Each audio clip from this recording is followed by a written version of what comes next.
একটু ভাবুন তো, হঠাৎই মাঝরাতে আপনার ঘুম ভেঙে গেল কোনো কিছুর খটখটানি আওয়াজে। আর সেই খটখটানি আওয়াজটি আসছে বাহির থেকে, আর সেই খটখটানির আওয়াজটি করছে কোনো অশরীরী শক্তি। তখন কি করবেন? আপনি কি গিয়ে দেখবেন কে খটখট আওয়াজ করছে, নাকি চুপচাপ রুমের ভিতর বসে থাকবেন? ঘটনাটি 2001 সালের ঘটনা।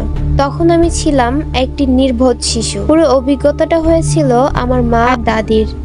সে এক অনাকাঙ্ক্ষিত রাতের ঘটনা। সে সময় আমার বাবা কর্মসূত্রে বাহিরে ছিলেন। আমাদের বাড়িতে 3টি রুম। একটাতে আমি, মা ও বড় বোন ঘুমাচ্ছিলাম, আর একটাতে দাদি ঘুমাচ্ছিলেন।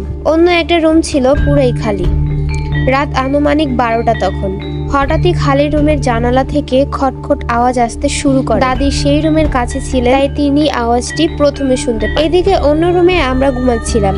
হঠাৎই আমার খিদে পেয়ে যায় এবং আমি কান্না করে উঠি। আমার কান্নার শব্দ